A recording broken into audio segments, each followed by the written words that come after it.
ராவணன்ற பேரை நம்ம கேட்டோம்ல, அவர் ரொம்ப மோசமான ஆளு, அவர் ரொம்ப கெட்டவர்ன்னு சொல்லி தான் நம்மளுக்கு வந்து எழுதப்பட்டிருக்குது, சொல்லப்பட்டிருக்குது. அவருடைய பாயிண்ட் ஆஃப் வியூல வந்து பார்த்தோம்னா, அவர் ரொம்ப ரொம்ப நல்லவருங்க. என்னன்னு சொல்லி கேட்டோம்னா, ஒரு போர்ல யார் ஜெயிக்கிறாங்களோ, ஜெயிக்கிறவங்க சொல்றது தான் அது ரூல்ஸா இருக்கும். தோத்தவனுடைய நீதி, தோத்தவனுடைய தர்மம், தோத்தவனோட நியாயம் அப்படிங்கிறது அங்க ஈடுபடாது. ஜெயிக்கிறவன் என்ன சொல்றானோ அதுதான் வரலாறா எழுதப்படுகிறது. ஓகேங்களா? நான் வந்து ராவணனுடைய பாயிண்ட் ஆஃப் வியூல வந்து என்னென்ன இருக்குதுன்னு சொல்லி நான் சொல்லப் போறேன். ராமாயணங்கிற போரே வந்து பார்த்தீங்கன்னா, அடிப்படைய ஆரம்பிச்சது வந்து பார்த்தீங்கன்னா, அண்ணன் தங்கச்சி சென்டிமெண்ட் கதையில தான். என்னான்னு சொல்லி கேட்டோம்னா, ராவணனுடைய தங்கச்சி வந்து பார்த்தீங்கன்னா, சூர்பனகை. அவங்க வந்து காட்டுல இருக்கிறாங்க. தமிழகத்துல இருக்கக்கூடிய ஒரு வனப்பகுதிக்கு வந்திருக்கிறாங்க. அட் த சேம் டைம் இங்க வந்து பார்த்தீங்கன்னா, ராமர், லக்ஷ்மணன், அப்புறமேட்டு சீதை இவங்க 3 பேரும் வனவாசம் வந்திருக்கிறாங்க 14 வருஷம்.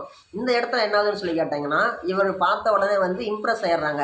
ராமர் அப்படிங்கிறவரு நம்மளுக்கு சொல்லப்பட்டது என்னன்னு சொல்லிக்கிறாங்க, அவர் ரொம்ப வந்து தெய்வீக அவரோட வந்து கடவுளோட அவதாரம் தான். அவர் வந்து தெய்வீகத்தன்மையோடவர். பார்த்த உடனே இம்ப்ரெஸ் பண்ணுற மாதிரி இருப்பார், ஒரு வசீகரமாக இருப்பாருன்ட்டு. இவங்க வந்து பார்த்த உடனே என்ன பண்ணுறாங்க, சூர்பனகை பார்த்த உடனே அவரை பார்த்த உடனே இம்ப்ரெஸ் ஆயிடுறாங்க.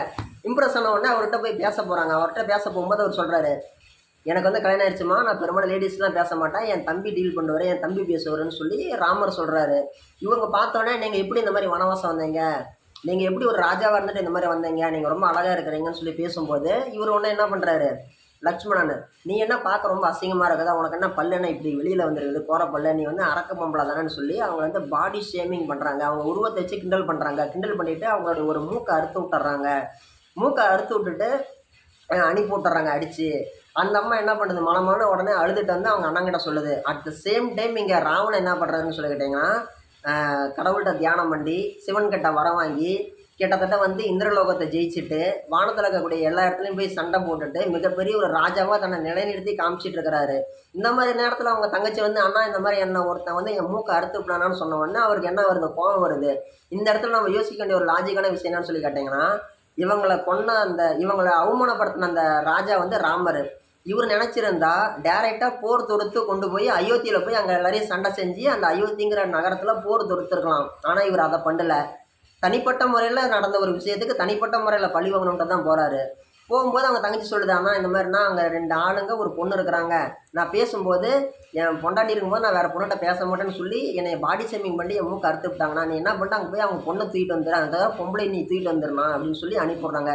இவர் போகிறாரு. போயிட்டு அந்த சீதையை கடத்தி கூட்டிகிட்டு வராங்க. கூட்டிகிட்டு வந்து தன்னோட இடத்துல வந்து கிட்டத்தட்ட டீசெண்டாக வச்சு தான் அப்ரோச் பண்ணுறாங்க. 1 இல்லை 2 இல்லை, கிட்டத்தட்ட பல மாதங்கள் வந்து பார்த்திங்கன்னா இவருக்குன்னு சொந்தமான கார்டன் ஒரு வனத்தில் வந்து பார்த்திங்கன்னா இவங்களுக்குன்னு பணிப்பெண்கள், சீதைக்கு உதவி பண்ணுறதுக்கு பணிப்பெண்கள் கொடுத்து ரொம்பவுமே நாகரிகமான முறையில் டீசெண்டான முறையில் தான் வந்து அவங்கள நடத்துகிறாங்க. ஓகேங்களா?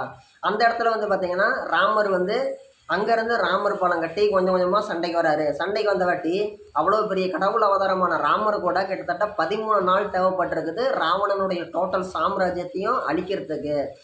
ராவணனுடைய பையன் வந்து பார்த்திங்கன்னா இந்திரஜித். அவர் வந்து மிகவும் ரொம்ப ஒரு சக்தி வாய்ந்த ஆள். அவர் வந்து பார்த்திங்கன்னா ஆஞ்சநேயராலேயே கூட வந்து கிட்டத்தட்ட வந்து ரொம்ப ஒரு முயற்சி பண்ணி தான் சமாளிச்சிருக்கிறாங்கன்னு தான் சொல்லணும். என்னன்னு சொல்லி கேட்டோம்னா, ராமர் வந்து ராமேஸ்வரத்துலேருந்து என்னோட ஒய்ஃப் இலங்கையில் தான் இருக்கிறாங்களா அப்படின்னு சொல்லி நீ போய் பார்த்துட்டு வா அனுமான்னு சொல்லி அனுமான் அனுப்பிடுறாங்க. அப்படி இலங்கை வந்த அனுமான் வந்து பார்த்திங்கன்னா சீதைகிட்ட கணையாளியை கொடுத்து ராமர் என்ன அனுப்பிவிட்டாருன்னு சொல்லி சொல்கிறாரு. இந்த விஷயம் தெரிஞ்சுக்கிட்ட உடனே யார் அனுப்பிடுறாரு, ராவணன். நீ போய் தன்னோட பையனான இந்திரஜித்தை தான் அனுப்பிடுறாரு. நீ போயிட்டு அனுமனை பிடிச்சிட்டு வான்னு சொல்லிட்டு மித்த யாருமே போய் அவரை பிடிச்சிட்டு வர முடியல. இந்திரஜித் தான் போய் அனுமார்கிட்ட வந்து பிடிச்சி கொண்டு வந்து ராவணன் முன்னாடி தன்னோட அப்பா முன்னாடி கொண்டு வந்து நிற்க வைக்கிறாரு. ஓகேங்களா? இதை நீங்கள் தெரிஞ்சுக்கோங்க. அது மட்டும் இல்லாமல் போரிடும்போது கூட வந்து பார்த்தீங்கன்னா இந்திரஜித் வந்து ஒரு கேஸை வெளியிடக்கூடிய ஒரு தன்மையை கொண்டவர். ஒரு விஷவாயுவை வந்து தன்னால் எபிக் பண்ண முடியும், அவரால் வெளியிட முடியும். அப்படி வெளியிடும் போது தான் வந்து பார்த்தீங்கன்னா அந்த ஒரு விஷவாயு தாக்கி தான் வந்து ராமரும் லக்ஷ்மணனும் மயக்கம் அடைகிறாங்க. இவங்களுக்கு மருந்து கொண்டு வரணும்னு சொல்லிட்டு தான் சஞ்சீவனி மூலிகையை தேடி ஆஞ்சநேயர் பறந்து போய் சஞ்சீவனி மலையே தூக்கிட்டு வந்திருக்கிறாரு அப்படிங்கிறத நீங்கள் தெரிஞ்சுக்கோங்க. அந்தளவுக்கு பவர்ஃபுல்லாக வந்து தமிழ் ராஜா ராவணனும் அவங்க பகைவனும் இருந்திருக்கிறாங்கன்னு சொல்லி நீங்கள் தெரிஞ்சுக்கோங்க. இந்திரஜித்து இருந்திருக்கிறாங்க. இப்படிலாம் இருந்த வாட்டி போரிட்டு கொண்டிருக்கிறாங்க. அப்படி அவர் கடத்திட்டு வந்த பொண்ணை கூட வந்து ரொம்ப டீசெண்டான முறையில் தான் நடத்திருக்கிறார் ராவணன். ஓகேங்களா?